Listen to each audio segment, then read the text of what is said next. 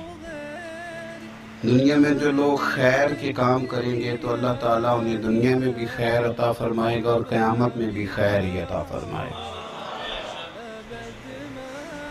اور جو لوگ دنیا کے اندر شر کریں گے انہیں قیامت میں تو اس کی سزا ملے گی ہی، کچھ نظارے اس کے وہ دنیا میں بھی دیکھیں گے۔ ارشاد فرمایا دوسرے مقام پر کہ وَمَن يَعْمَلْ مِثْقَالَ ذَرَّةٍ خَيْرًا يَرَهُ، اگر کوئی ذرے کے برابر خیر کرے گا تو اسے دیکھے گا، اسے وہ دکھائی جائے گی۔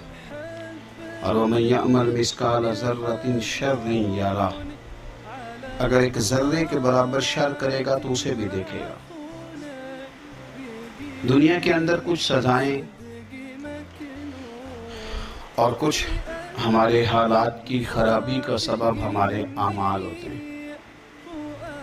قرآن مجید نے کہا کہ وَمَا أَصَابَكُم مِّن مُّصِيبَةٍ فَبِمَا كَسَبَتْ أَيْدِيكُمْ وَيَعْفُو عَن كَثِيرٍ، فرمایا جو تمہیں مصیبت پہنچتی ہے تو تمہارے ہاتھوں کے کرتوتوں کے سبب، کسب کے سبب پہنچتی ہے۔ وَيَعْفُو عَن كَثِيرٍ، بہت ساری چیزیں تو ہم ویسے ہی معاف فرما دیا کرتے ہیں۔ زندگی دنیا میں رہتے ہوئے بھی انسان کو کچھ سبق دیتی ہے۔ اگر آپ فصل زمین میں بوئیں تو چاول کا بیج بوئیں گے تو وہاں چاول اگے گا، گندم نہیں اگے گی۔ اور اگر آپ کاشت گندم کریں گے تو گندم ہی وہاں سے اگے گی، وہاں سے چاول اگ سکتا نہیں۔ یہ نہیں ہو سکتا کہ آپ زندگی میں لوگوں کو تکلیفیں دیں اور خود آپ آرام سے سو جائیں، یہ ہو نہیں سکتا، یہ ممکن نہیں۔ دو جملوں میں میرے نبی پاک صلی اللہ علیہ وسلم نے ہمیں بات سمجھا دی ہے۔ اللہ کے رسول صلی اللہ علیہ وسلم نے فرمایا کہ تم اللہ کے بندوں پہ رحم کرو، اللہ تمہارے اوپر رحم فرمائے گا۔ لیکن بندوں کے بارے میں بندوں کا رویہ سخت ہو، اس کا لہجہ رب کریم کے بندوں کے بارے میں تلخ ہو، اس کے دل میں رحم کے، کرم کے میٹھے جذبات ہی نہ سرے سے ہوں، اور وہ کہے کہ میرے بارے میں نرمی کی جائے، تو یہ ہو نہیں سکتا، یہ ممکن نہیں ہے۔ ہم کیا کرتے ہیں؟ ہم اپنے تھوڑی دیر کے سکون کے لیے بہت سارے لوگوں کو تکلیف میں مبتلا کرتے ہیں، بلکہ بعض لوگ تو ایسے ہیں جو دوسروں کو مصیبت میں دیکھ کر خوش ہوتے ہیں، ان کو کل بھی راحت نصیب ہوتی ہے۔ کسی شخص کو مشکل میں دیکھتے ہیں، پریشانی میں دیکھتے ہیں تو بڑا انہیں سکون میسر آتا ہے، اور میں نے دیکھا ہے کہ بغلے بجاتے ہیں اور وہ باقاعدہ دلائل دیکھے ہیں، دیکھا نا ہمارے ساتھ ایسے کرتا تھا تو آج اس کا کیا حال ہو گیا۔ باقاعدہ لوگ یہ کام کرتے ہیں۔ ہمارے درویشوں نے اپنے رنگ میں بھی ہمیں بڑے مسئلے سمجھائے ہیں، پر اللہ کرے ہماری سمجھ میں بات آئے۔ اللہ کے بندوں نے نا سادی کر کے باتیں، سادی کر کے اور نرم کر کے اور ہمارے مزاج اور طبیعت کے مطابق ہمارے ذہنوں میں اتارنے کی کوشش کی ہے۔ اگر ہماری سمجھ میں آئے، دیکھیں نا درویش کیا کہتے ہیں، کہتے ہیں دشمن مرے تو خوشی نہ کریے۔ دلیل کیا ہے کہ سجنا بھی تو مر جانا ہے نا۔ یہاں تو یہ کہنا کہ دشمن مر گیا تو دوست نہیں مرے گا، تو کس طرح سادہ کر کے اور عام فہم کر کے اور ذہن کے قریب جا کے بات سمجھاتے ہیں۔ کہتے ہیں کس بات کا چاؤ کر رہا تو، دشمن مرے خوشی نہ کریے، او پائیا سجنا بھی مر جانا ہے، بگڑتے دن آیا محمد اوڑک نو ڈوب جانا ہے۔ یہ تو کس چکر میں تو پڑا ہوا ہے۔ ترمذی شریف حضرت واصلہ بن اسکے رضی اللہ تعالیٰ عنہ حدیث کے راوی ہیں، یہ حدیث ضرور یاد رکھیے گا۔ میرے نبی پاک صلی اللہ تعالیٰ علیہ وسلم نے فرمایا اپنے بھائی کو مصیبت میں دیکھ کے خوشی کا اظہار نہ کرو، اسے تکلیف میں دیکھ کر کبھی خوشی کا اظہار نہ کرو، ورنہ حضور فرماتے ہیں اللہ اس پر رحم کر دے گا اور تمہیں اس مصیبت میں مبتلا کر دے گا۔ کبھی بھی دشمن مرے تو کدے خوشی نہ کری، کیونکہ سجنا بھی تو مر جانا ہے۔ کبھی اپنے بھائی کو مصیبت میں دیکھ کر آپ یقین کریں کہ میں نے دیکھا ہے کہ بھابھی کا خاندان کسی تکلیف میں آ گیا ہے تو وہ بجائے اس کے کہ ان کے لیے دعا ہوتی، لیکن شریکہ چل رہا ہے نا، تو تبصرے ہوتے ہیں کہ میں نے تو پہلے ہی کہا تھا یہ لوگ ٹھیک نہیں. یہ بامروت با اخلاق اور وفادار لوگوں کا یہ رویہ ہی نہیں ہوتا. وہ تو گہرا دشمن بھی ہو گہرا، اس کے بارے میں بھی دیکھیں نا، میرے نبی پاک صلی اللہ تعالی علیہ وآلہ وسلم کافر اور منافقوں پر نرم دل نہیں تھے. ان کے بارے میں بھی حضور دعائیں کرتے تھے کہ اللہ انہیں خیر کی توفیق عطا فرما. تو کبھی بھی کسی کے بارے میں اس طرح کا رویہ اختیار نہ کریں، ورنہ وہ وقت دور نہیں کہ جب آپ اسی طرح کا ہمارا معاملہ عیب تلاش کرنے کا ہے.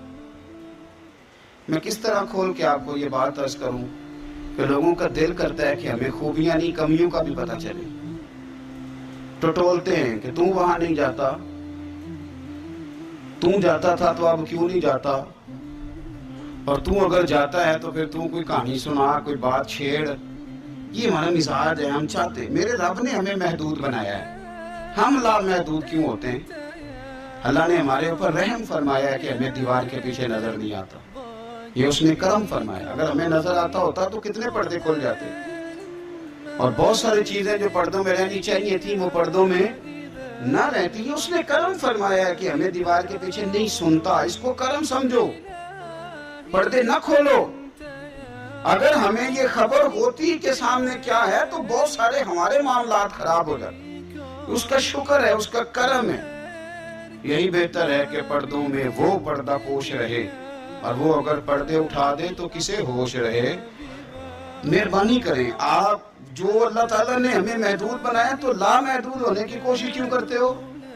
جہاں اس نے رکھا ہے وہیں رہنے کو اپنے لیے بہتر جانو، وہیں، ورنہ حالات خراب ہو جائیں گے. میرے نبی پاک صلی اللہ علیہ وسلم نے فرمایا، مسند احمد میں موجود ہے، حضور فرماتے ہیں لوگوں کی جاسوسی نہ کرنا، ان کے عیب نہ ٹٹولنا. بس حضور نے کہہ دیا تو کہہ دیا، نہیں ٹٹولنے تو سونیا تیرے غلام ہیں. سوال ہی نہیں پیدا ہوتا کہ ہم کبھی یہ کام کریں. حضور نے فرمایا کسی کے عیب نہ ٹٹولنا. اگر تم نے کسی کے عیب ٹٹول کے اسے رسوا کرنے کی کوشش کی تو فرمایا تم اگر 7 پردوں کے اندر بھی بیٹھے ہوئے تو وہاں بھی اللہ تمہیں رسوا کر دے گا. یہ نہ سمجھنا کہ میں چھپ گیا ہوں تو بچ جاؤں گا، اللہ تمہیں وہاں بھی رسوا. تو کچھ جرموں کی دنیا میں ہم دیکھتے ہیں، اور اس کا سادہ ترجمہ یہ ہے کہ جیسا کرو گے پھر ویسا بھرو گے. یہ ہوتا ہے، آپ اس سے بچ ہی نہیں سکتے.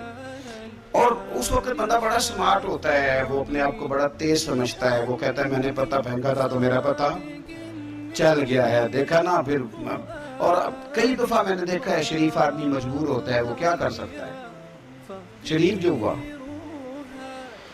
شر اور شریف ان کا مقابلہ نہیں ہوتا. ایک چیز ہے اشارہ، تو شریف اس کا مقابلہ کیسے کرے گا؟ بلکہ شریف آدمی تو کئی دفعہ ویسے ہی بچتا ہے، کہتا ہے یار مطلب کسی طریقے جان چھڑائیں، یہ شر ہے اور میں باوضو رہنے والا آدمی ہوں، میں گند میں کیسے ہاتھ ڈالوں گا. وہ بچتا ہے تو لوگ سمجھتے ہیں ڈرپوک ہے، حالانکہ ڈرپوک اور ہوتا ہے اور شریف اور ہوتا ہے. تو شرافت کو لوگ بزدلی جانتے ہیں. نبی پاک صلی اللہ علیہ وسلم کے صحابی حضرت سعید بن زید رضی اللہ تعالی اور 10 مبشرہ صحابی حضرت عمر کے بہنوئی ہیں. اور یہ حوالہ میں آپ کو مسلم شریف سے عرض کر رہا ہوں. حضرت سعید بن زید رضی اللہ تعالیٰ عنہ وہ خوبصورت آدمی ہیں جنہیں دنیا میں چلتے پھرتے میرے نبی پاک نے جنت کی بشارت عطا فرمائی. بندے کا قد کاٹ دیکھیں کہ جنتی بندہ، یعنی اتنا اعتماد حضور نے کیا کہ فرمایا اس کے بعد والے آخری دم تک کے اعمال پر بھی میں جانتا ہوں یہ جنتیوں والے کام کرے گا. اتنا بڑا آدمی. لیکن ایک عورت نے آ کے جھگڑا شروع کر دیا. اربا اس عورت کا نام تھا. اسے آ کے حضرت سعید بن زید سے جھگڑا شروع کیا کہ یہ جو مکان ہے نا آپ کا، اس میں اتنی جگہ میری ہے. مجھے آپ بتائیں ایک شریف آدمی سے عورت جھگڑا کرے تو بندہ جواب میں کچھ کر سکتا ہے؟ آپ میری بات کو سمجھیں. آپ شریفوں کی مجبوریاں تو سمجھیں کتنی زیادہ ہیں. بھئی ایک عورت آ گئی، اس نے دعویٰ کر دیا، اب بنا وجہ انسان کٹہرے میں کھڑا ہو جاتا ہے. یہاں کو بندہ آگے کہہ دیتا کہتا جی میں نے 20 لاکھ روپیہ لینا ہے، تو شریف آدمی ادھر کیا کرے گا؟ وہ تو مفت میں، اور دائیں بائیں بیٹھے لوگ ویسے ہی پریشان ہو جائیں گے کہ پتہ نہیں کوئی بات ہوتی ہے تو کوئی آتا ہے نا۔ اس نے کہہ دیا کہ مکان میں میرا حصہ ہے، اور کہہ کسے دیا؟ اسے جن کے اعمال کے صحیح ہونے کی گواہی مدینے والے رسول نے عطا فرمائی۔ اس نے کہا جناب یہ مکان میں میرا حصہ ہے۔ اب حضرت سعید بن زید رضی اللہ تعالیٰ عنہ فرمانے لگے یہ زمین اسی کو دے دو، ختم ہو گئی بات۔ شریف آدمی کیسے جھگڑا کرے؟ اب میں آپ کو ایک بات بتاؤں، اگر اس طرح بھی بندہ کر دے تو باتیں پھر بھی ہوتی ہیں۔ لوگ کہتے ہیں بلا بیٹا تو نہیں نہ دے دی، ایسے تو نہیں نہ کوئی دے دیتا 4 مرلے، او بھائی ایسے تو نہیں نہ۔ فوراً فرمایا حضرت سعید بن زید، فرمایا دے دو اسے۔ تو آپ کے اہل خانہ کہنے لگے حضور جب آپ اسے کیوں دے رہے ہیں؟ فرمایا تم دے دو۔ میرے نبی پاک صلی اللہ علیہ وسلم نے فرمایا جس نے ایک بالشت زمین پر ناجائز قبضہ کیا، اللہ قیامت کے دن 7 زمینوں کا توق بنا کے اس کے گلے میں ڈال دے۔ فرمایا اٹھانے دو اسے، توق اسے اٹھانے دو۔ اور ایک حدیث میں فرمایا 7 زمینوں میں دھنسا دے گا اللہ اسے اٹھانے دو، دے دو۔ لیکن تکلیف تو ہوتی ہے نا۔ اب یہ نہیں ہے کہ کہاں سے اتنا حوصلہ بندہ کرے، دل تو ٹوٹ جاتا ہے نا کہ یار میرے اوپر اس طرح الزام لگانا، اور اس طرح کسی شخص کے بارے میں وہ بندہ جس نے زندگی تقوی میں گزار دی اس پر اتنا گھنونا الزام لگا دینا۔ اب حضرت سعید بن زید نے نا لوگوں کو کہہ دیا دے دو، لیکن جب تنہا گئے تو دل ٹوٹا ہوا تھا، کلیجہ پھٹا ہوا تھا، طبیعت پریشان تھی، ہاتھ اٹھائے، کہا اللہ سچائیاں بھی تو جانتا ہے، جھوٹ بھی تو جانتا ہے، ظاہر چیزوں کو بھی تو جانتا ہے، چھپی ہوئی کو بھی تو جانتا ہے۔ اللہ اگر یہ جھوٹی ہے تو اسے اندھا کر دے، اور اللہ یہ جو زمین اس نے مجھ سے لی ہے نا پھر اس میں اس کی قبر بنا دے۔ بادشاہ رحیم نے لکھا ہے کہ حضرت سعید بن زید تو پہلے وصال کر گئے، لیکن وہ عورت زمین تو لے لی، گھر میں رہتی تھی پر اندھی ہو کے رہتی تھی، ڈھونڈتی پھرتی تھی، دائیں بائیں جاتی تھی۔ تو لوگ اسے کہتے تھے کیا بنا؟ کہنے لگے کچھ نہ پوچھو، مجھے سعید بن زید کی دعا لگ گئی ہے، مجھے لگ گئی دعا۔ تڑپتی تھی، روتی تھی، کنواں کھدوایا ہوا تھا، امیر لوگوں نے گھر میں کنواں کھدوایا ہوا تھا، تو یوں لگتا ہے کہ پانی بھی کوئی نہیں پلاتا تھا، کوئی نواسا نواسی پوتا پوتی بھی قریب نہیں آتا تھا، پانی پینے کے لیے کنویں میں گئی تو اندر ڈوب کے مر گئی۔ اس کا گھر ہی اس کی قبر بن گیا۔ دیکھیں نا لوگ اس وقت سمجھ رہے ہوتے ہیں کہ جناب دیکھا نا میرا پتہ چل گیا، ہنس رہے ہوتے ہیں کہ دیکھا میں نے کتنا رسوا کر دیا، دیکھا پھر فلانا کتنی محنتیں کر رہا تھا، دیکھا، اور تمہیں پتہ نہیں۔ تم کیا سمجھتے ہو کہ جس کو تم نے رسوا کرنا چاہا اس کا کسی جو ہے وہ وزیر مشیر اور بڑے آدمی سے تعلق نہیں تھا تو وہ تمہارے ہتھے چڑھ گیا؟ یاد رکھنا اگر اس کا وزیر و مشیروں سے تعلق نہیں نا غریب کا، تو اللہ ولی الذین آمنوا، اللہ تو وارث ہے کہ نہیں مومنوں کا؟ اللہ تو وارث ہے کہ نہیں مومنوں کا؟ نبی پاک تو والی ہیں کہ نہیں اپنی امت کے؟ تو تم کس طرح سمجھتے ہو کہ بندہ اور وارث شاہ مان کرینا وارثادہ، رب بے وارثہ کر کے مار دے۔